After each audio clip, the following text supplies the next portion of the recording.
Nandito tayo ngayon sa Primark, public market. So ganito po yung sitwasyon ngayon.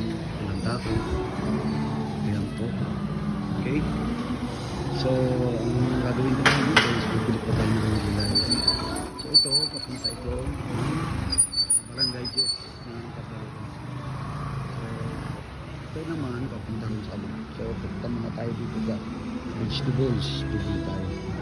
Ayun, so walang tao. Medyo pupuntihan. Ang magandang bilhin, gulay, pampalaya. Kung meron, masarap yung pampalaya. Guray ka mampalaya?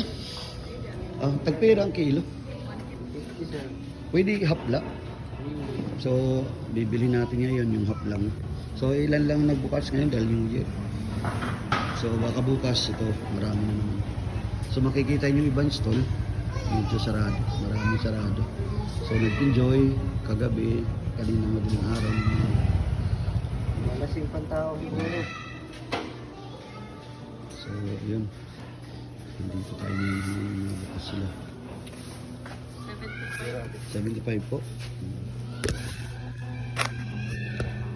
Okay. Ayun muna tayo. Okay.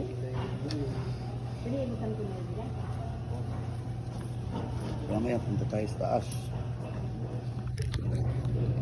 Okay. Mamaya punta tayo sa taas. Bili na isda. Lang. Isda naman.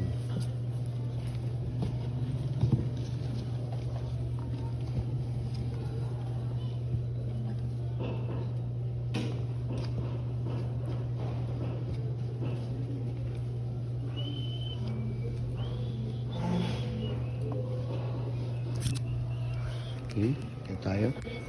Ay, oo. Layon. Pero ito na.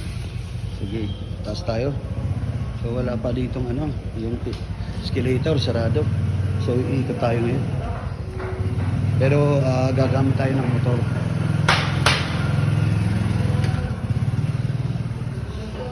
Yan.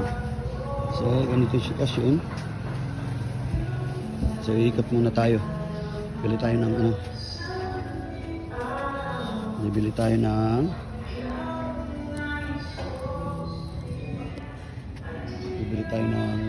gulay.